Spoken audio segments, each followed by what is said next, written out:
Why did she keep walking when the others stopped? The desert had swallowed the road hours ago. What was left under her boots was dust, hot, restless, shifting with each gust of dry wind. She could feel it sting against her cheeks, like sandpaper dragged across raw skin. And still she walked. Her pack was lighter than it should have been, not because she'd eaten enough or rationed smartly. No, it was because the map had been burned. Not lost, not stolen, burned. That part she hadn't told anyone. The others in her unit had followed their training.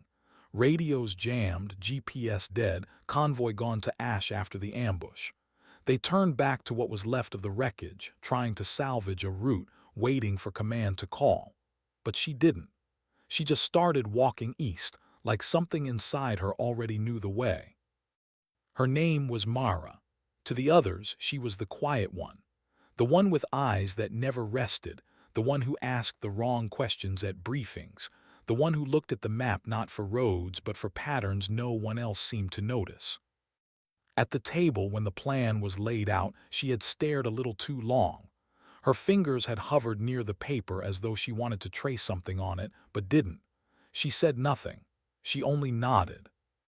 And yet when the fire took it, when the ambush hit and flames rolled through the convoy, she didn't panic the way the others did. She only closed her eyes, almost as though she'd expected it, almost as though she was ready. But why? That was the question none of them asked, not yet. The wind moaned through the hills ahead, carrying the scent of metal, spent rounds maybe, or the twisted husks of vehicles that hadn't survived the night. Mara didn't look back. She never did. She just pressed forward. One of the men caught up to her. His breathing was heavy, his steps uneven. "You know where you're going?" he asked. She didn't answer right away. She let the silence hang, long enough for him to shift his weight, doubt gnawing at his throat. Then she whispered, "Home." He laughed, though it wasn't really a laugh, more like a reflex to fear. "Home, out here, you've lost it." Mara kept walking. Not yet. He fell back, they always did. What she didn't tell them was simple.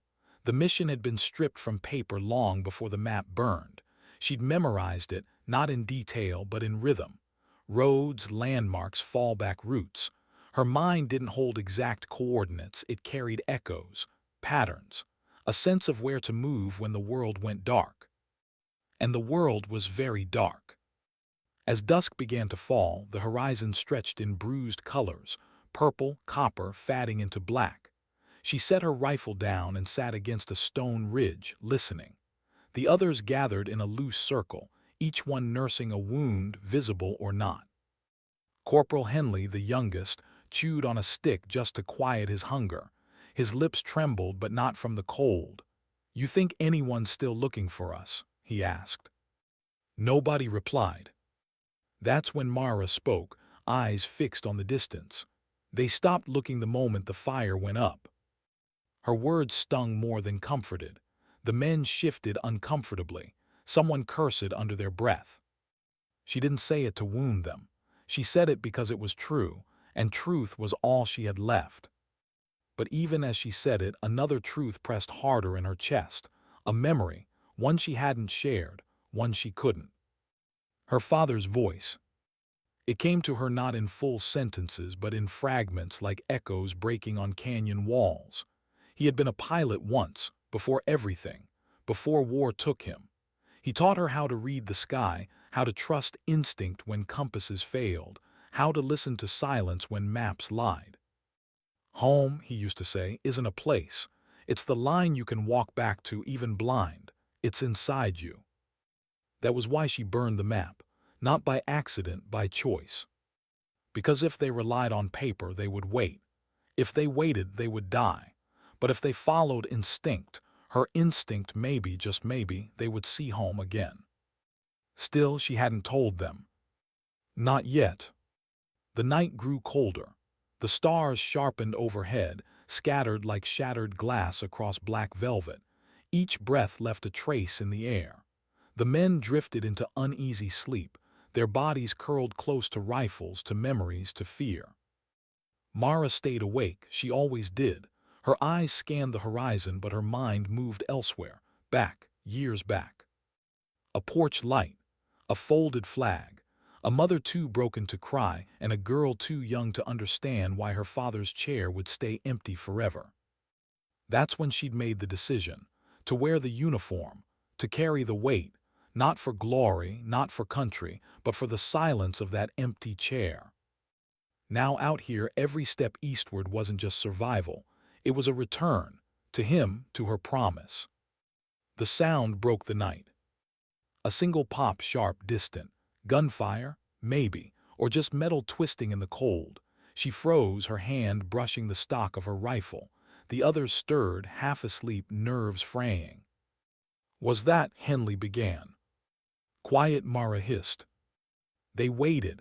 The silence returned, thicker this time, pressing against their eardrums. No follow-up shots, no voices, just wind. Still, Mara didn't relax.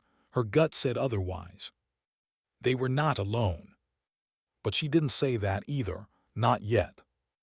Instead, she rose slowly, scanning the starlit hills, the black ridgelines cutting sharp against the horizon. Her hand brushed the ashes of the map she'd destroyed, still clinging to her pocket.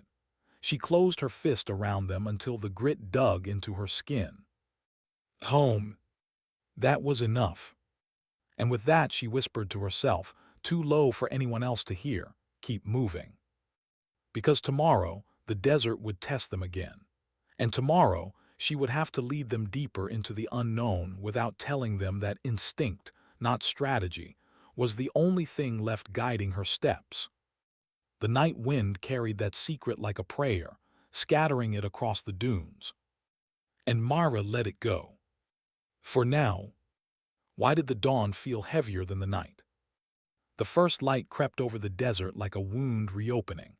Pale gold stretched across ridges and valleys, revealing just how exposed they really were. No trees, no cover, just endless sand and rock, every shadow a potential rifle scope. Mara rose first. She always did. Her shoulders ached, but her eyes were sharper than sleep would allow. She scanned the horizon in slow arcs, not searching for paths anymore, searching for threats. The men stirred one by one. Henley groaned, blinking hard against the sun.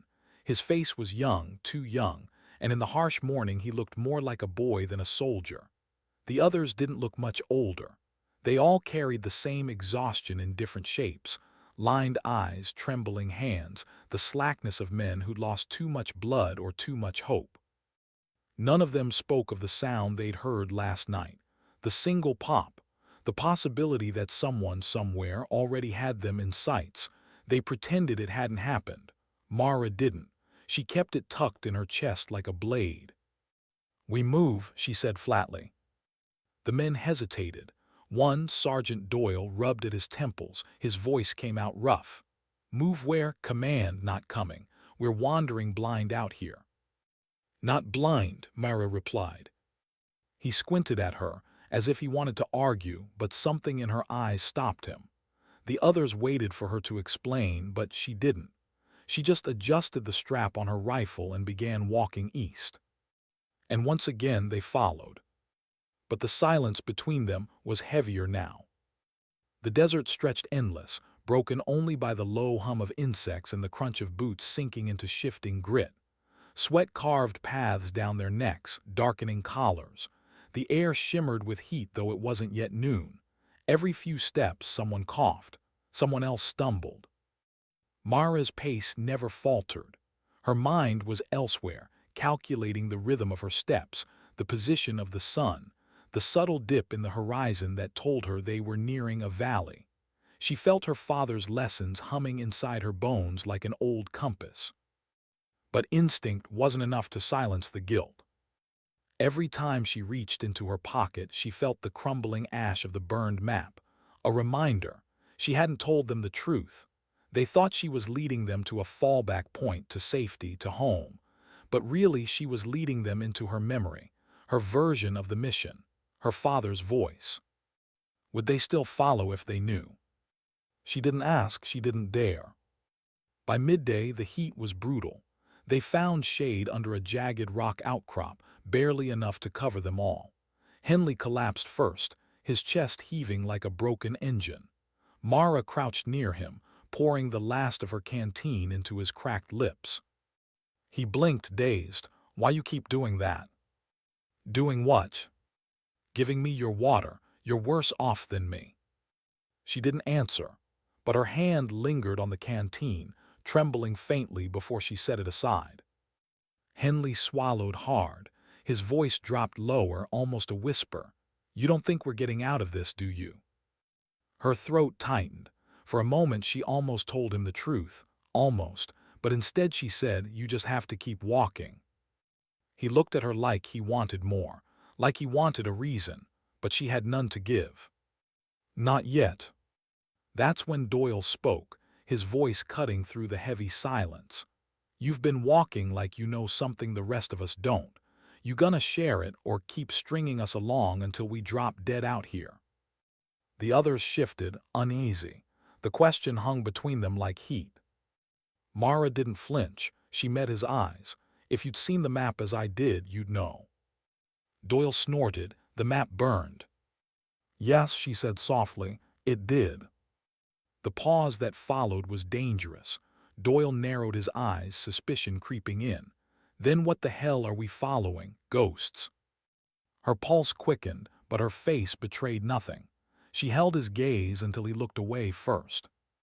"We move at dusk," she said quietly. "Rest now." The argument died there, but it didn't vanish. It lingered. Doyle's doubt was the kind that spread like rot. She could feel it seeping into the group. And she wondered, how long until they stopped following her steps? Nightfall came with no warning, the desert cooling as quickly as it had burned. They rose again, sore, silent but moving. The stars returned, sharp, endless, merciless. Each one reminded her of her father, of the times he pointed constellations out with calloused fingers, naming them not from books but from memory. She found herself whispering their names under her breath as they walked. Orion, Cassiopeia, Lyra. Henley glanced at her, puzzled, but he said nothing. The silence broke when they heard it again. A sound, not the pop of distant gunfire this time, something closer, metallic, the scrape of stone against steel. They froze, hearts in throats. Mara lifted her fist. "Wait." The sound came again, slow, measured, like someone dragging metal across rock just beyond the ridge ahead. The men tensed, rifles rising. Mara's eyes narrowed. She could feel her pulse in her teeth. Slowly, carefully, she climbed the ridge alone, her silhouette blending against the jagged outline of stone. What she saw made her stomach turn. It wasn't an enemy, not in uniform, not armed the way she expected. It was a boy. No older than 16, thin, ragged, clothes torn by the desert. He was dragging a rusted can across the stones, collecting drops of water from condensation that had gathered overnight. His face was hollow, eyes sunken. He looked more ghost than human. Myra froze. The boy saw her, their eyes locked, neither moved. Behind her, Doyle hissed, "What do you see?" She didn't answer, because in that moment she wasn't looking at a stranger. She was looking at herself, years ago, starving for something that couldn't be named, carrying the weight of survival too heavy for small shoulders. The boy whispered something she couldn't understand, a language foreign, broken by thirst, but she didn't need translation. His eyes spoke enough. He was lost just like them. Mara lowered her rifle. The men behind her stirred uneasily, sensing something was wrong. Doyle's voice sharpened. "What's out there?" Her jaw clenched. She turned, staring down at them in the shadows. "Nothing we need to fear." It wasn't a lie, but it wasn't the whole truth either. She looked back. The boy was gone, vanished into the folds of the desert as though he had never existed. Only the faint scrape of the can remained, echoing off stone. Mara stood in silence, the weight of the moment pressing down on her chest. When she finally descended the ridge, the men didn't ask again. They only looked at her with eyes that no longer trusted, no longer believed. But they still followed. For now, why did trust always break before water ran out? By the third day, it wasn't the desert that threatened them most. It was each other. The sun carved lines into their faces, sweat leaving white salt stains on uniforms already stiff with dirt. Every step was slower, heavier. Their boots left trails that even the wind seemed reluctant to cover, as if the land wanted proof of their suffering to remain. Mara led from the front, but she could feel it, like heat at her back. Doubt. Doyle's eyes lingering too long, measuring every choice she made. The others weren't much better. They whispered when they thought she couldn't hear. They counted their rations behind her, their trust burning away faster than food or water. And she couldn't blame them. The boy on the ridge still haunted her, not because he was gone, but because of what he had shown her, that this wasteland swallowed everyone the same, soldier or not, and that made her choices heavier, sharper, unbearable. That morning, Doyle finally snapped. "We've followed you east for 2 days," he said, his voice cutting through the dry silence. 2 days, and what do we have to show for it? Nothing. No signal, no shelter, no proof you know where we're going. The others stopped walking. The crunch of boots fell quiet. Even the wind seemed to pause. Mara turned slowly. Her expression was calm, but her heartbeat hammered against her ribs. "I told you," she said softly, "home is this way." Doyle scoffed. "Home? You burned the only damn map we had. Don't pretend you know more than the rest of us. You're gambling with lives." A ripple of unease spread through the men. Henley looked away. Another clenched his jaw but said nothing. Mara's hand brushed against her pocket. The ashes still lingered there, sharp against her skin. Her secret pressed harder now. It begged to be spoken, but not here, not like this. She stepped closer to Doyle until only the dry wind lived between them. "Would you rather sit in the sand and wait for someone to find us?" He stared at her, eyes bloodshot, jaw tight. "At least then we'd die knowing we didn't waste what little we had left." The silence stretched long. Mara didn't look away. Finally, Doyle shook his head and turned, spitting into the dust. The others didn't cheer for her. They didn't defend her. They just started walking again. Reluctant, weary, but still behind her. For now, the hours bled together. Shadows grew long, then vanished. When they finally stopped to rest, Mara dropped to her knees, her body trembling more from memory than exhaustion. She saw her father again, his hands guiding hers over a compass, then sweeping it aside. "You won't always have this," he'd said. "Sometimes all you'll have is the rhythm of your own steps. Trust that more than you trust any line on paper." Her eyes stung. She blinked it away. The men didn't need to see weakness. But Henley noticed anyway. He crawled closer, his face pale, lips cracked. "You okay?" Mara hesitated. For a second she almost told him the truth, that she was okay, that none of this was okay. But instead she whispered, "Keep your head down. Save your strength." Henley studied her, then gave a small, tired nod. He didn't press. The night came fast. Stars burned again across the sky, but they offered no comfort, only reminder of distance, of silence. That's when the shot came. Not like the sound before, not a lone metallic echo. This was sharper, closer, real. A bullet snapped past them, hitting stone with a crack. The group dove low, rifles rising, eyes wide with panic. Heartbeats roared louder than the wind.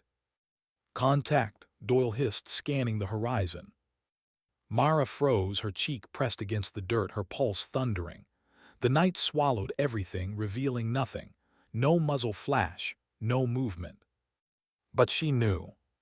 They weren't alone. They hadn't been for some time. Her breath slowed, steady. Her eyes scanned the ridges, the shadows, nothing, silence. "Do we fire back?" one of the men whispered. "No," Mara said. Her voice was low but firm. "They're watching, testing distance. If they wanted us dead, we wouldn't be talking right now." The others looked at her like she'd lost her mind, Doyle especially. His eyes burned with accusation. And how the hell would you know that? Her hand brushed the rifle, but she didn't aim. She just stared into the horizon, her voice carrying the weight of something deeper than training. Because patience is louder than bullets. They stayed low until the night stretched into silence again.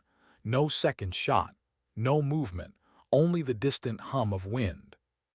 When they finally rose, the group was rattled. Doyle muttered curses under his breath. The others avoided Mara's eyes. Henley stayed close, though. His voice shook when he whispered, "Why didn't you fire?" Mara's gaze lingered on the stars. Her father's voice came again. "Not every fight is yours to start." She swallowed, because sometimes the hardest thing is waiting. Henley frowned, not fully understanding, but he nodded anyway. The march continued. The night was colder now, the air sharp against skin. Every shadow felt alive, every step heavier. But the silence that followed wasn't just fear. It was fracture. The men no longer followed because they trusted. They followed because they had no other choice. And Mara knew that couldn't last. When they stopped again near dawn, Doyle cornered her. His voice was low, almost venom. "You're hiding something. I don't know what, but I see it in your eyes. You think you know the way, but you haven't told us why, haven't told us how. And I swear, if one more man dies out here because of your silence, I'll put you down myself." The words cut deeper than the desert wind. Mara didn't flinch. She only stared back, her face unreadable, but her chest heavy with truths she couldn't release. "Not yet." Doyle stepped back, his glare sharp. Then he turned and walked away, leaving Mara in silence with the weight of his threat. Her hand tightened in her pocket, ash grinding against her palm. She wanted to scream, to tell them why she walked this way, to tell them what home really meant, to tell them that the map was never going to save them, that paper was always too fragile for the fire they carried inside. But the words stayed buried, because if they knew, they'd never follow. So she carried it alone. The sky brightened again, painting the world in pale light. The group stirred, shoulders sagging, weapons clutched tight. And Mara whispered to herself, so soft, the wind almost stole it away, "Keep moving." Because the desert was not done with them yet. Why did silence sometimes feel louder than gunfire? The fourth dawn bled across the desert, red and bruised, like the sky itself had been wounded. The men rose slowly, their faces hollow, movements heavy. Each step had become less about progress and more about survival, one boot dragging after the other, dust rising and falling like smoke from a fire that would never burn out. Mara led, but she could feel the thread fraying. Doyle's eyes stayed sharp on her back.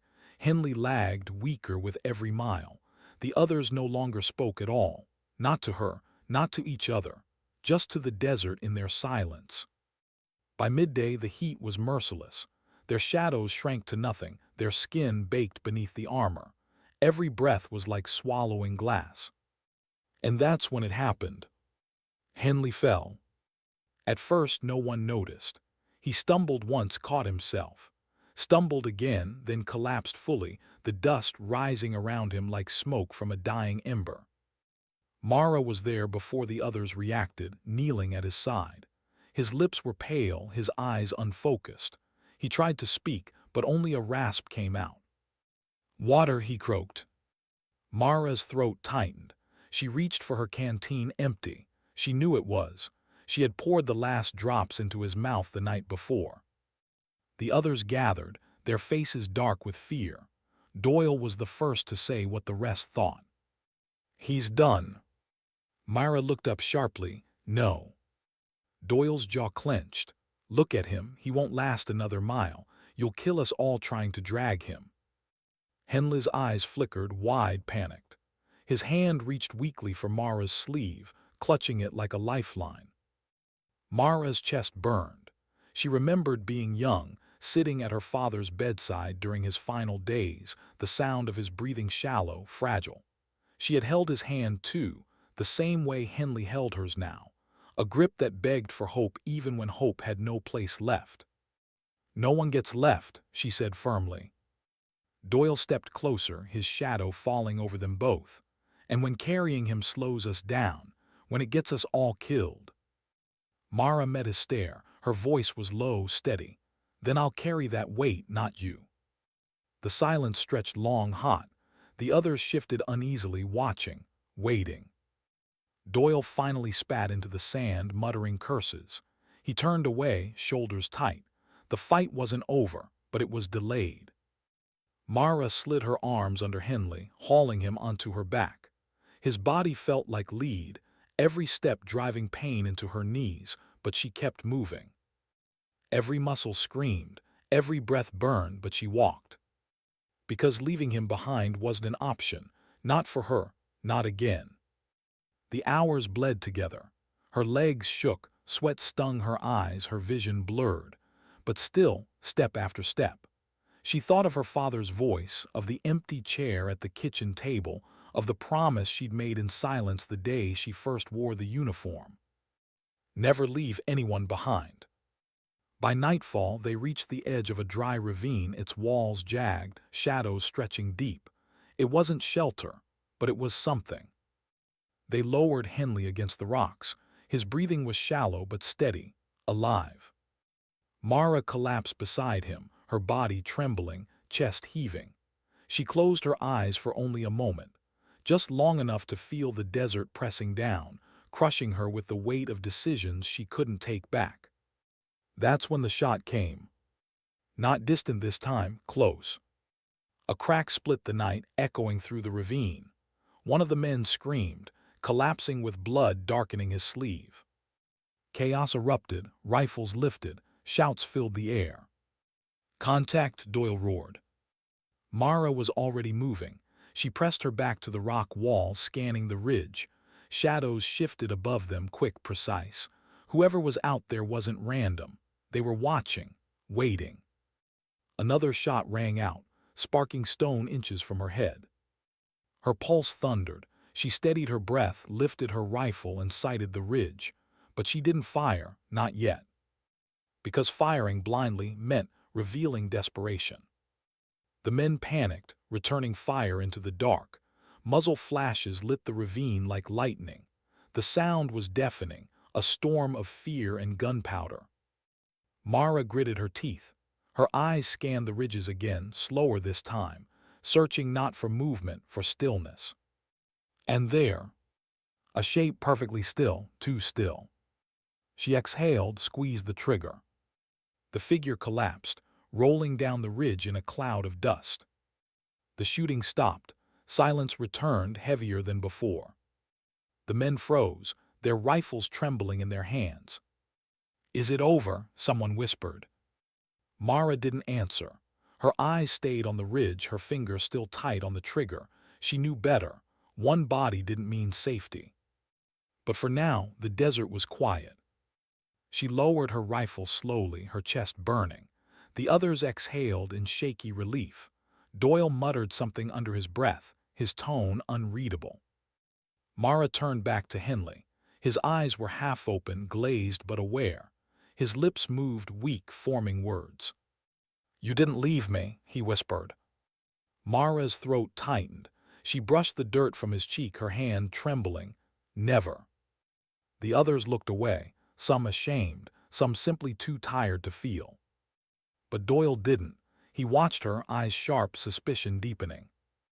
Later, as the group tried to rest in uneasy silence, Doyle approached her. His voice was low but fierce. "You should have left him, you know it. We all know it, and you're lying to us. You've been lying since the start. So tell me right now, what's your game? Where the hell are you taking us?" Mara met his glare, her face unreadable. She could feel it, the truth clawing at her throat, the secret she had buried since the map burned, the secret she had carried alone.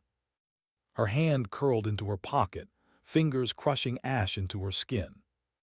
And for the first time, she spoke a piece of it aloud. The map was never going to save us. Doyle's eyes narrowed. What the hell does that mean? Mara's voice was quiet, steady, but laced with something raw. I memorized it, not the details, the rhythm, the flow of the land. My father taught me to read it, to trust it. And when the fire came, I let it go. Because paper doesn't survive flames, but instinct does. The silence that followed was thick. The men stirred, listening. Doyle's jaw tightened, his teeth grinding. So we've been following your gut this whole time, your damn instinct. Yes, Mara said simply. A ripple of disbelief spread through the group. Murmurs rose, uneasy, fearful. Doyle shook his head, disgust etched into every line of his face. You're insane, leading us on some pilgrimage to nowhere. Myra's gaze didn't waver. Her voice dropped softer now.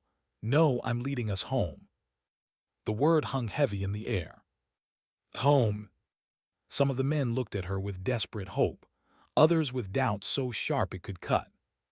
Doyle only glared. If you're wrong, it's on you. Myra swallowed hard, the weight of it pressing into her bones. It always was.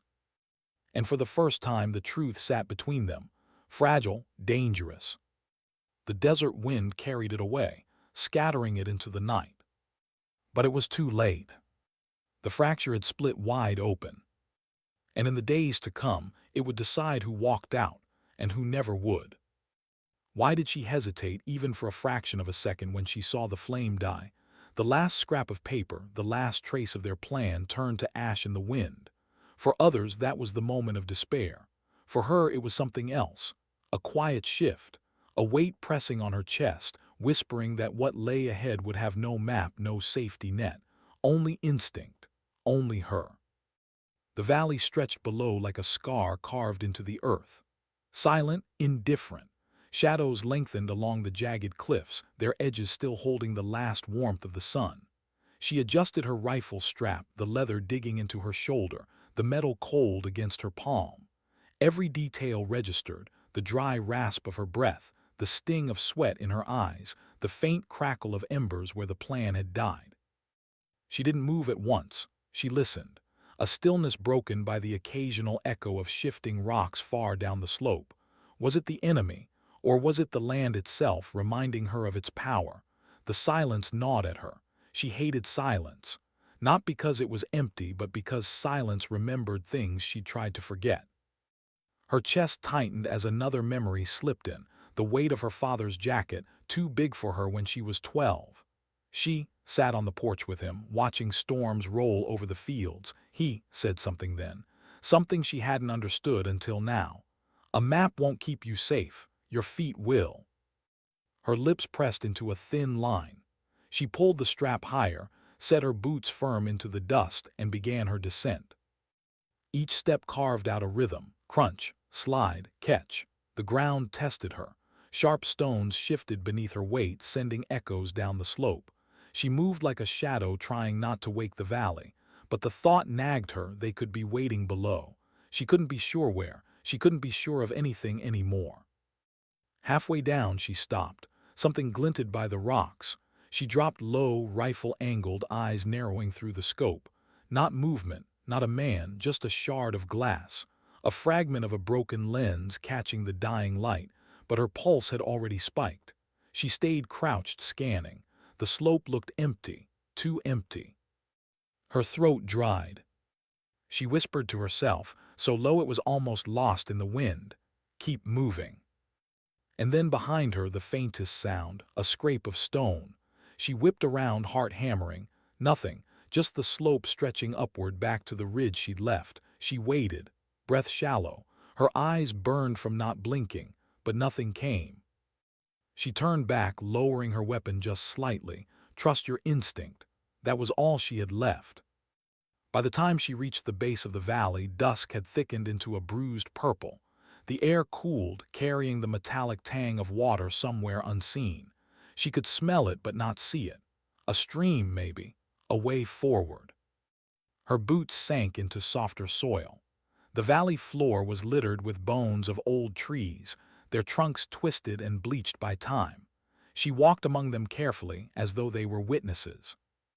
And then she saw it, a mark in the dirt, a boot print fresh. Her chest froze. She knelt, fingers brushing the indentation. The edges were crisp, not weathered. Someone had passed here hours ago, maybe less. She glanced around. Every shadow deepened into a threat. Her instincts screamed. The silence broke. A low whistle carried across the valley. Her blood ran cold.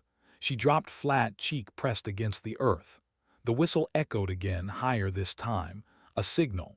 She gritted her teeth, pressing herself deeper into the soil. The whistle wasn't meant for her. It was for someone else, someone who was here. Her hand shook as she gripped the rifle tighter. Don't breathe. Don't move. She scanned, every muscle trembling from the tension. Then a flicker, movement among the dead trees, a figure shifting, almost invisible in the growing dark. She couldn't see the face, but the silhouette was clear enough. Armed, searching. She swallowed hard. The weight of decision pressed down. Shoot now and reveal herself, or wait, gamble with silence and hope he didn't find her. Her mind fractured, half of her screaming to act, the other half whispering to hold. And then out of the corner of her eye another figure, to the left, closing in. Her pulse roared in her ears. The valley wasn't empty, it never had been. Her father's words returned, unbidden, cutting through the panic. Your feet will guide you. She knew what to do. In one motion she rolled, pressing into the cover of a fallen trunk. She didn't fire. She didn't breathe. She just moved, silent and deliberate, letting instinct pull her where no map ever could. The whistle came again, closer now. But this time she wasn't where they thought she'd be. For the first time that night she felt a flicker of control. Fragile, dangerous, but hers. And in that fragile space, another thought emerged, clear, undeniable. They weren't searching for just anyone. They were searching for her. Why did the sound feel like it carried her name? The whistle was just a signal, a coded note bouncing off the valley walls. Yet in her chest, it echoed like someone calling her directly. The realization burned cold. They weren't just hunting. They were hunting her. Her hands tightened around the rifle, the metal biting into her palms. She pressed her back against the twisted trunk, body coiled, lungs refusing to fill fully. The dirt beneath her smelled of decay and ash, old battles fought long before hers. She closed her eyes, forcing her heart to slow. Listen. Don't react. Just listen. The faint crunch of boots. One to her left, another farther right, coordinated, deliberate. Whoever they weren't wandering. They knew the ground. They knew she was here. A flicker of memory cut across the tension. A face, Captain Morrow's, hard eyes in the glow of the briefing room. His voice had been steady but sharp. If you're ever cut off, assume compromise. Don't expect rescue. She hated that line. It wasn't doctrine. It was defeat wrapped in pragmatism. But now, crouched in the dirt with death tightening its circle, she understood. The wind shifted, carrying the faint smell of tobacco. Her jaw clenched. Someone was close, too close. She lowered her cheek against the stock, lining the rifle through the gap in the trunk. Just a shadow, a silhouette framed by the last bruised light of dusk. She could end it. One pull, clean, simple, but a whisper in her gut stopped her finger from tightening. Not yet, wait. Her instinct wasn't guiding her to kill. It was guiding her to move. She slid backward, careful not to snap a twig, not to breathe too heavy. Every inch she pulled away felt like a lifetime. The figures advanced, sweeping in arcs, their voices low but firm. Foreign syllables she half understood. Orders, patterns. And then beneath it another voice, younger, nervous, a tone she recognized, fear. She froze. Not all of them were hardened. Not all of them were monsters. The thought twisted inside her. She wanted to hate them all, to paint them in one color, one shade of enemy. But hearing that tremor, hearing the same weakness she'd fought in herself, broke the image. Her boot caught on a root, the faintest sound. The voices snapped, the circle tightened. Her chest locked, no more time. She burst from cover, rolling into the shadow of another tree. Shouts cracked behind her. A shot tore the air, splintering bark inches from her face. She dove, boots pounding the soil, every nerve screaming. She didn't fire back. Not yet. She let instinct lead her deeper, weaving through the skeletal remains of trees, each step chosen by something older than thought. The valley seemed endless, but then a sound, water rushing faint but steady. She angled toward it, lungs burning, legs heavy. Behind her the voices swelled, chasing. The whistle shrieked again, sharper now, a warning. She stumbled into the stream, knees crashing into the cold current. The water swallowed her noise, masking her steps as she pressed forward, crouched low. The chill bit at her skin, but it hid her trail. Still the thought gnawed her. Why her? How could they know? The plan was gone, the map burned, yet somehow the hunt wasn't blind. Another memory surfaced, jagged and raw. A night back at base. A friend, Lena, laughing by the fire, telling a story about home. She mentioned something then, half joking. If they ever get their hands on our lists, on our names, it's over. Her stomach sank. Was that it? Had someone betrayed them? Or had the enemy simply been watching closer than anyone guessed? The water deepened, pulling at her thighs. She pushed forward, the current tugging at her balance. The voices were fading now, distant, but she knew better than to believe she was safe. She crouched against a stone ledge, letting the stream's roar cover her breathing. Her hands shook as she checked her rifle. Mud streaked the barrel, water dripping from the stock. She wiped it clean, movements sharp, almost angry. Her reflection shimmered in the water, pale, eyes hollow but burning. She barely recognized the woman staring back. For a moment she let herself feel it, the fear, the exhaustion, the loneliness pressing in from every side. She wanted to cry, but no tears came, only a silence so heavy it felt like weight in her chest. She whispered, barely audible, "I can't stop now." The words weren't for herself. They were for the voices that lingered in memory, the men and women she'd trained with, fought beside, some already gone, some still waiting for her return. She couldn't give them silence. Not yet. A branch cracked upstream. Her head snapped up. Through the shimmer of twilight, a figure appeared on the opposite bank. Small, slim, not fully grown, a boy. Her breath hitched. He wasn't armed, not visibly. His clothes were ragged, his face streaked with dirt, his eyes wide, unblinking, locked with hers. She raised her rifle halfway, instinct pulling her into defense, but her hands faltered. This wasn't the hunter. This wasn't part of the circle. This was something else. The boy didn't move, didn't speak, just stared at her as if she were a ghost in his valley. Her throat tightened. She thought of her younger brother years ago, standing in the doorway the day she'd left home. Silent, scared, he hadn't said goodbye. The boy blinked, then lifted his hand. Not in warning, not in threat, just slowly, palm open, as though telling her, wait. Her chest ached. Behind him, deeper in the trees, she caught it again. The whistle. He flinched at the sound. His shoulders curled in, body recoiling. He wasn't one of them. He was afraid of them too. She lowered her rifle. The boy hesitated, then pointed, quick, sharp, toward the far bend of the stream. A different path, a way she hadn't seen. Her mind spun. Could she trust him? Could instinct stretch to this? The whistle grew louder, closer. She made her choice. She nodded once, sharp, pressing a finger to her lips. The boy's eyes widened, then he vanished into the brush, silent. She turned and slipped into the path he'd shown. Her boots struck stone, the current pulling harder, but she moved faster, driven by something new, not just instinct, trust. The valley roared around her. The chase hadn't ended, but for the first time she wasn't alone, not entirely. And in that fragile space between fear and hope, she felt it, the smallest spark of something she thought she'd lost long ago. A way forward. What did he see in her that made him trust her? The boy could have run, could have shouted for the men with rifles, could have betrayed her in an instant. Yet he hadn't.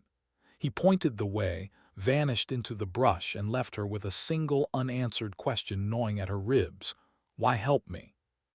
The stream narrowed into a cut of stone, the current rising to her knees.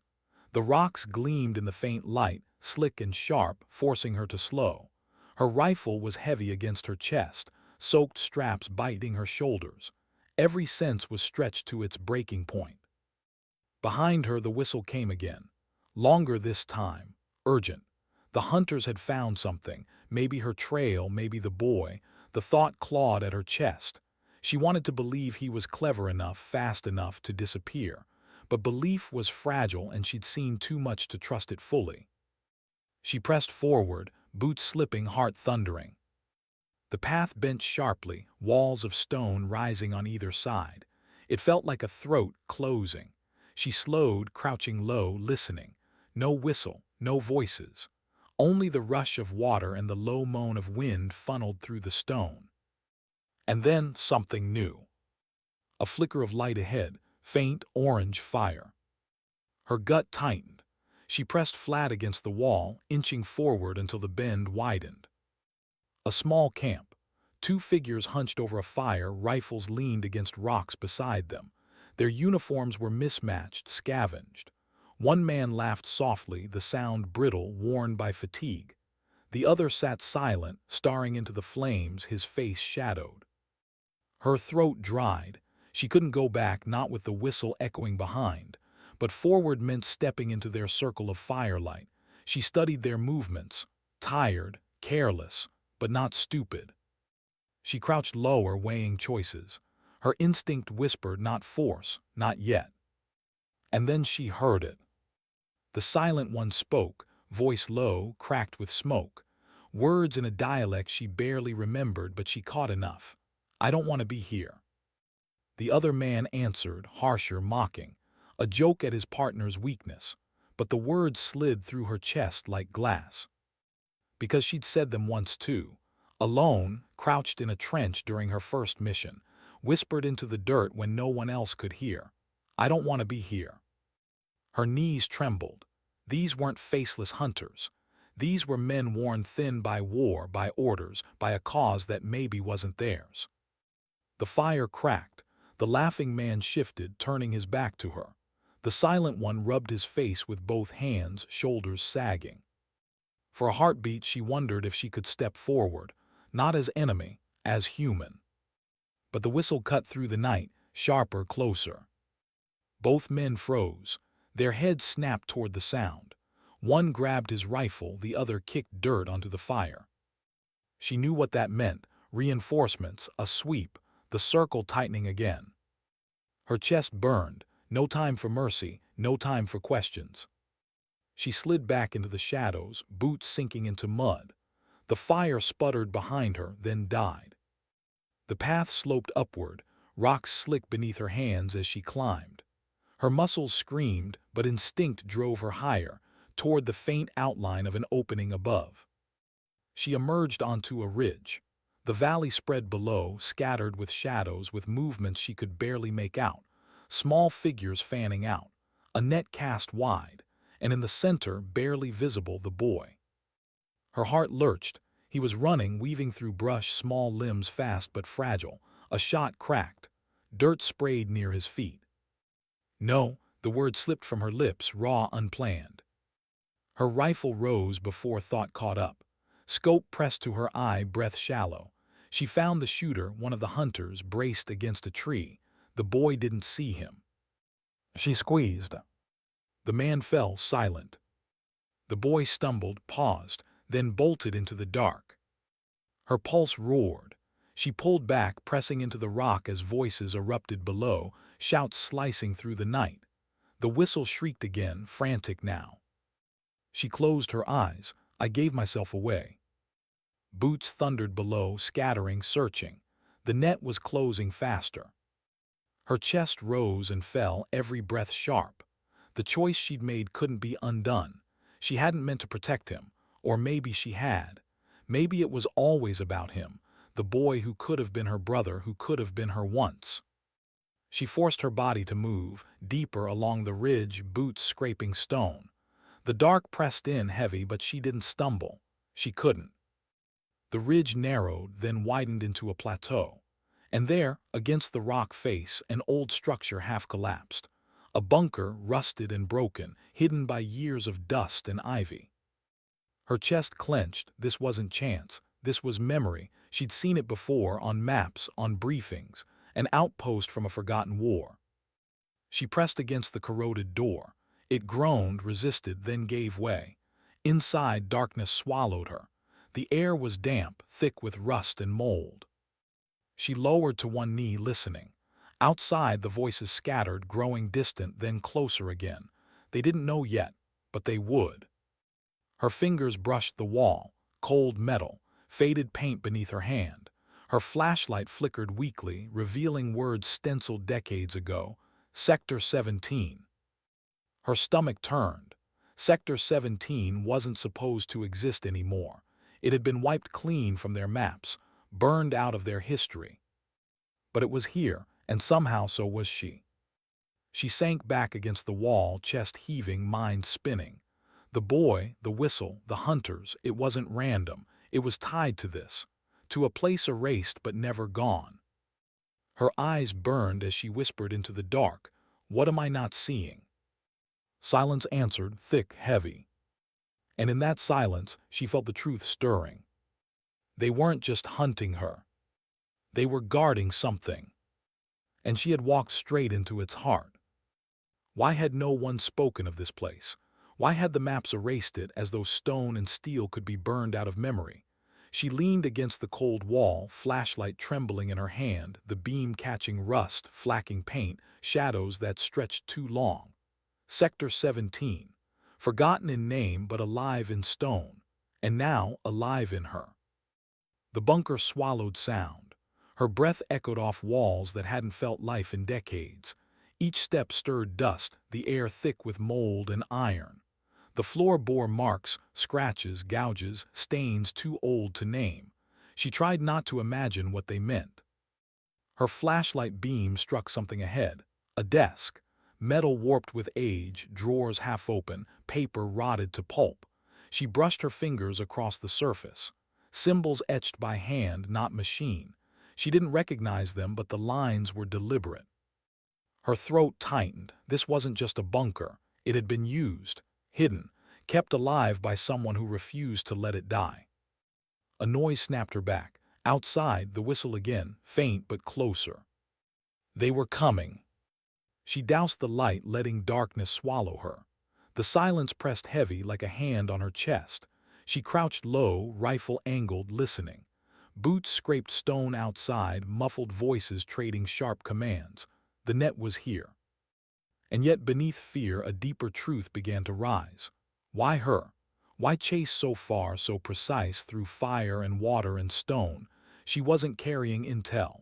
She wasn't the highest rank. She wasn't irreplaceable. Unless... Her pulse faltered.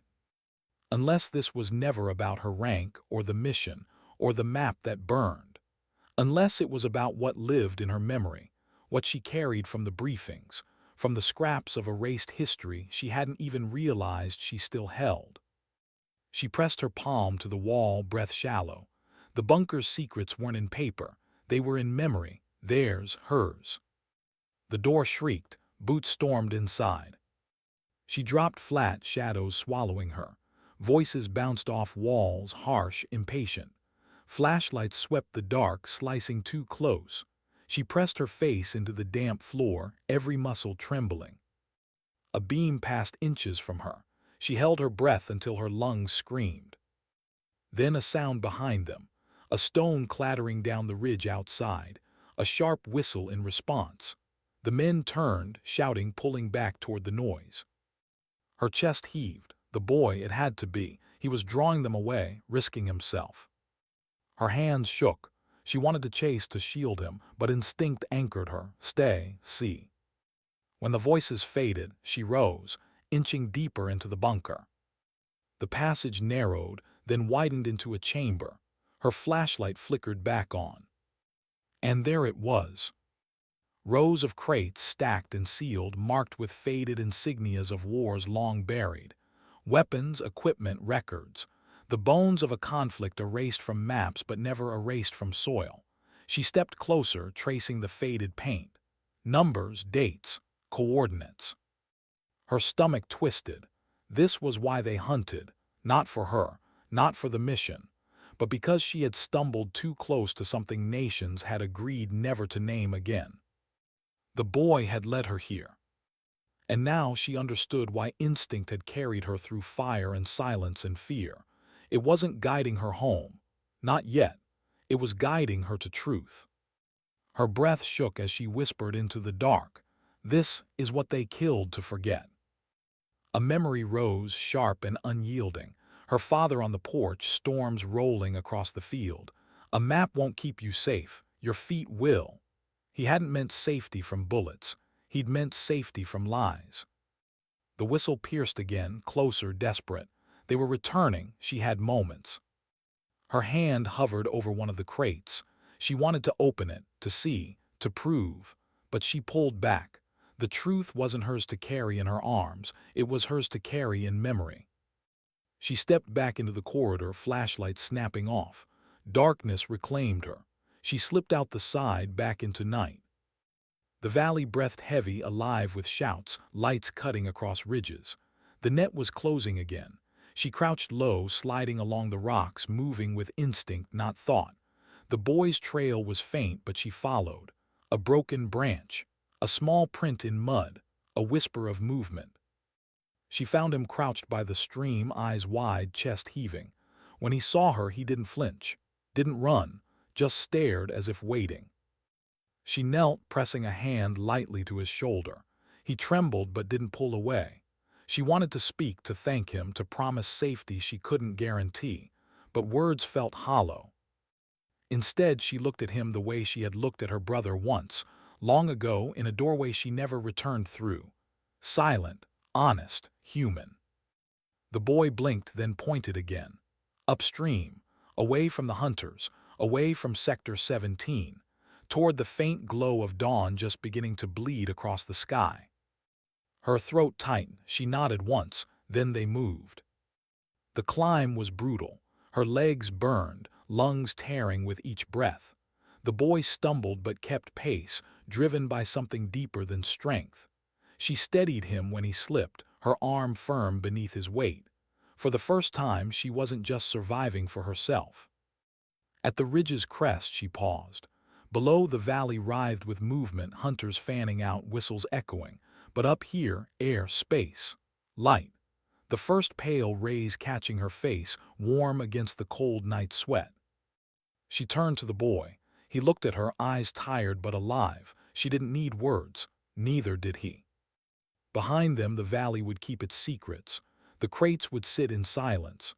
The hunters would scour, shout, whistle, but they would not have her, not tonight. She pulled the rifle tighter, her grip steady. Instinct had carried her when maps had failed, when orders had burned, when silence pressed too heavy. Instinct, and something more. The quiet resilience of a stranger who had chosen trust. They moved again toward the rising sun, toward a horizon that promised no safety, no certainty, only the chance to keep going. And in that moment, she understood the truth her father had left her with. Sometimes dignity doesn't speak. It simply acts. She walked on, silent, unyielding, guided by nothing but her own 2 feet. And the world, though it didn't know it yet, would remember her not for the map she lost, but for the path she carved without it.